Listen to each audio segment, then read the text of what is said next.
Through the ages, man has sought to distinguish his castle, his clan, or his country by means of a crest, generally a flag, which proclaimed to the world his ideal, a symbol of his patriotism. The flag of the United States of America, your flag and mine, is symbolic of a living country and a government of, by, and for the people. The history of our still young and growing nation written in every star and fold of our flag. The great blessing of our birthright is that in this troubled world, there is still a bright spot where borders never change, where peace reigns supreme. The United States of America has become a nation second to none in wealth and in greatness and in power. Our founding fathers sought words to describe the future nation and the flag which typifies it. In the famous preamble to the Constitution, the words, "We the people," signify the chain of unity which now welds our vast empire of 48 separate states.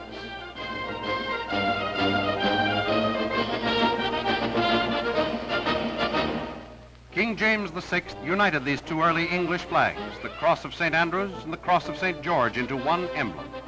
This new flag became the famous Union Jack, or King's colors, onto which were made the first settlements in the New World during the reign of James VI. There were many other forerunners of the Stars and Stripes. First, the Union Jack, or King's color. Then the Meteor, or Red Ensign flag.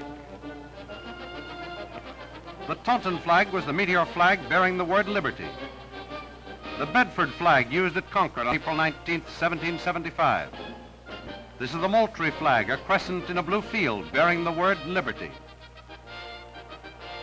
The Bunker Hill flag, one of the Pine Tree flags. The Pine Tree flag used by the Continental Navy. The famous Rattlesnake flag with the warning, "Don't tread on me." The Rhode Island use of 13 stars in a blue field. And the Cambridge or Grand Union flag. The alternate stripes indicated a dissension from the King's rule. But the Union Jack also indicated a feeling of loyalty to the mother country. A definite break had not yet been made.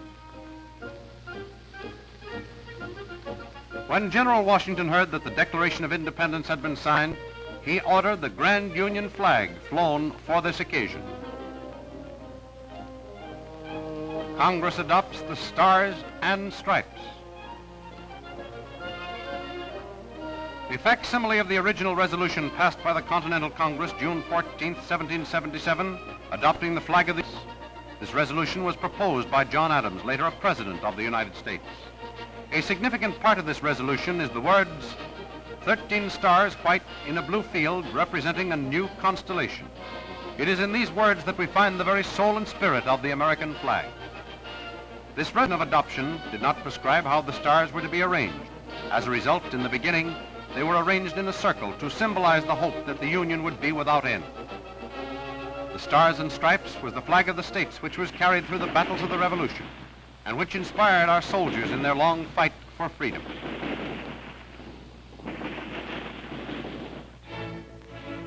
The surrender of Cornwallis at Yorktown, this marked the beginning of the United States as a free nation.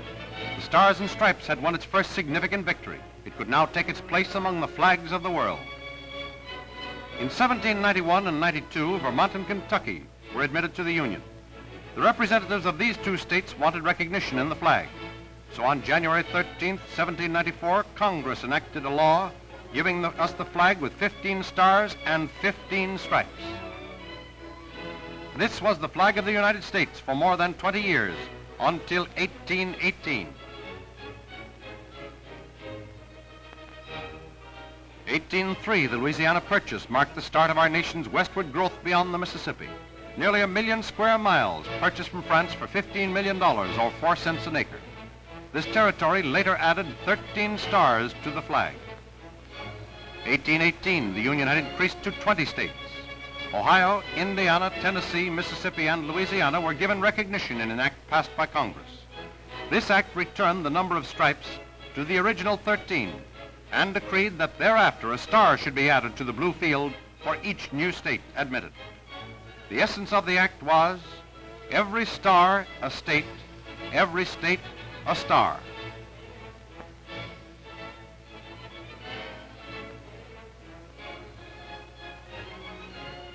As early as 1832, the idea of a railroad line spanning the nation was conceived.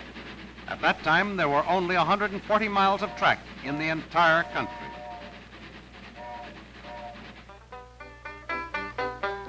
Building westward.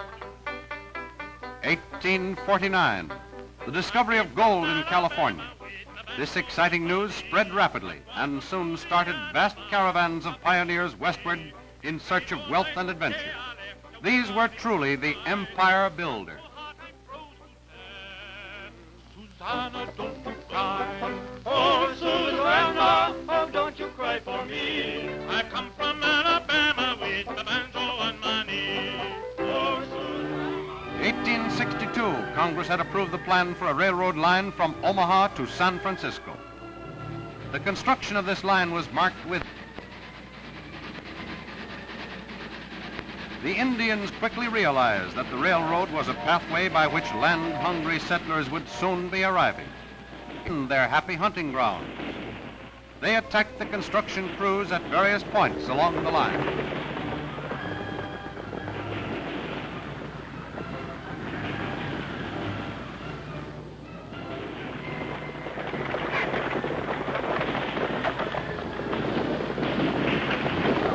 Naturally, it became necessary for organized force to maintain constant vigilance, to stop these attacks and protect the crews so that the work might progress in an orderly fashion.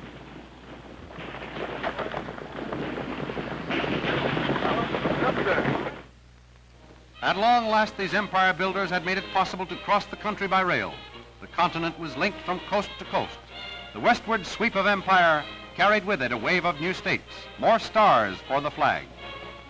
By 1912, our nation consisted of 46 states. Then, Arizona and New Mexico added their 2 stars to give us our present 48 states.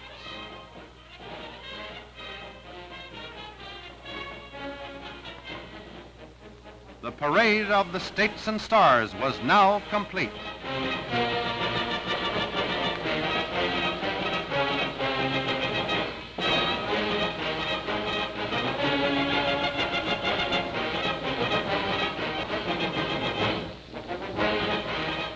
On May 30th, 1916, President Wilson established June 14th of each year as Flag Day, the culmination of more than a quarter of century of effort to engender interest in the observance of Flag Day.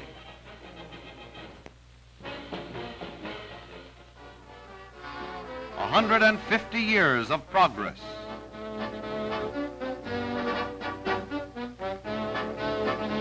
The small constellation of stars representing states which started east of the Mississippi has been joined by a galaxy of stars in the west, forming a complete constellation whose brilliance is reflected around the entire world. The home of the brave and the free, the shrine of each brave people's stars, a world of the common. And today, from 13 struggling colonies, the vast American empire extends from the Virgin Islands on the east and the Panama Canal Zone on the south to Alaska on the north, and westward across the Pacific to the Philippines. Friendly relations exist with the Dominion of Canada, still under the Union Jack of England. Nowhere else in the world is there 3,000 miles of border which needs no fortifications or soldiers to guard it. It is necessary only as a matter of precaution for us to maintain a powerful Navy, Army, and Air Force for the protection of our people and the prized possessions beyond the sea. The eyes of the world are on the United States of America today. We, as a nation, must exhibit to the world the proud fact that a government founded on the priceless liberties guaranteed by our Constitution, which came into being more than 150 years ago, is still a splendid example for all other nations to follow.